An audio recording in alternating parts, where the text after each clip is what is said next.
हर एक प्राणी के जीवन में कोई ना कोई लक्ष्य ज़रूर होता है और इसे पाने के बाद जो अनुभूति होती है वो सर्वोपरि है। जैसे एथलीट किसी दौड़ के बाद में उच्चता अनुभव करते हैं, आपको भी अपना लक्ष्य पाने के बाद बिल्कुल वैसा ही अनुभव होगा। इस लेख के लक्ष्य निर्धारित करने और उन्हें पाने के बहुत सारे तरीके दिए गए हैं। लक्ष्य अपने आप ही पूरे नहीं हो जाते, आपको इनका पीछा करने के लिए तैयार रहने की ज़रूरत है। तो आइए शुरुआत करते हैं, आगे बढ़ते हैं, अपनी तमन्ना पूरी करते हैं। हेलो दोस्तों, स्वागत है आपका बुद्ध ज्ञान स्टोरी में। आप क्या हासिल करना चाहते हैं तय करें। दूसरे लोग आपसे क्या करना चाहते हैं इस बारे में ना सोचें। अपने लक्ष्य सिर्फ अपने लिए ही बनाए।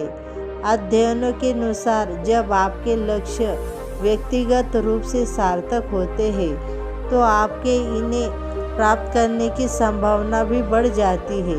यह लक्ष्य बनाने और उन्हें पाने की प्रक्रिया सबसे कठिन दौर होता है।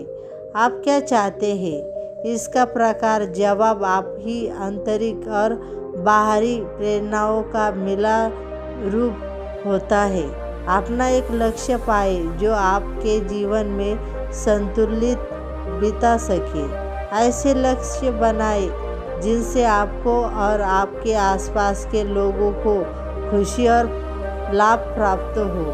खुद से कुछ सवाल करें, जैसे कि मैं अपने परिवार, समुदाय, दुनिया को क्या देना चाहता हूँ, या फिर मैं किस तरह से आगे बढ़ना चाह रहा हूँ। ये सवाल आपको लक्ष्य पाने की दिशा निर्धारित करने में मदद करेंगी। कोई बात नहीं यदि आपके विचार इस समय के हिसाब से बहुत व्यापक है, आप उन्हें बाद में संकीर्ण भी कर सकते हैं।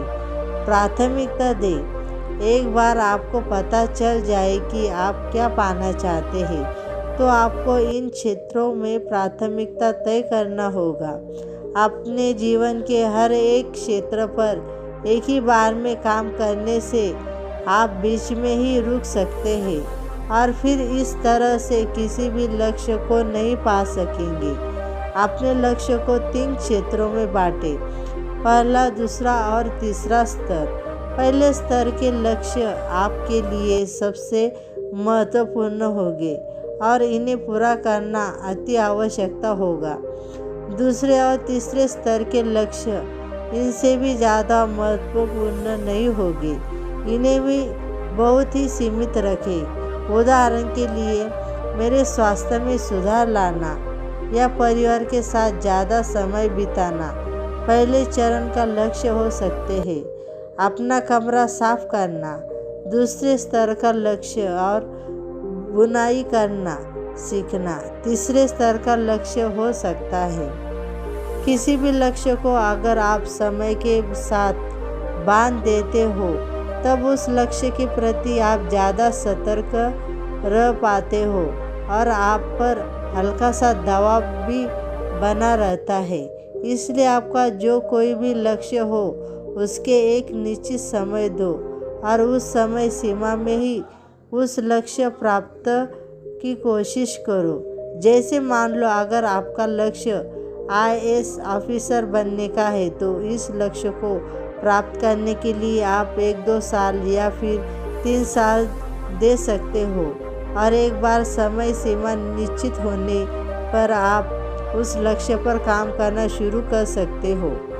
टाइम को सही से मैनेज करें। सबसे पहले आप अपनी पूरी दिनचर्या के बारे में अच्छे से सोचिए और देखिए कि आप कितना समय अपने लक्ष्य को दे पा रहे हो और किन चीज़ों पर आप समय ज़्यादा कर रहे हो, जैसे कि मोबाइल चलाना, घंटों फ़ोन पर बात करना, हद से ज़्यादा सोशल मीडिया का इस्तेमाल करना, घंटों किसी के बारे में गैसिप करना या फिर घंटों तक टीवी शोज़ देखना वगैरह वगैरह। अगर आपको अपने लक्ष्य को प्राप्त करना है तो ज़्यादा से ज़्यादा समय उस लक्ष्य पर आपको काम करना होगा। इसलिए अपने टाइम को सही से मैनेज कीजिए और अपना ज़्यादा से ज़्यादा समय अपने लक्ष्य को पाने के लिए और बाकी के ज़रूरी काम को करने के लिए दीजिए। अब ऐसा नहीं है कि अपने लक्ष्यों पर काम करते वक्त आपसे कोई गलतियां नहीं होगी, बल्कि गलतियां तो आपसे होगी, पर आपको अपनी गलतियों को दोबारा नहीं दोहराना है, बल्कि आपको अपनी गलतियों को सुधारकर और उनसे अच्छी सीख लेकर आगे बढ़ना है। गलती होने पर खुद को कोसना, निराश और हताश होना, ये सब चीज़ें आपको नहीं करनी है। इसके अलावा साथ ही साथ आपको दूसरों की गलतियां से भी सीख लेनी है और कोशिश करनी है कि भविष्य में आपसे वो गलतियां ना हो। ये वीडियो अच्छी लगी तो वीडियो को लाइक कीजिए और चैनल को सब्सक्राइब कीजिए। नमो बुद्धाय। धन्यवाद।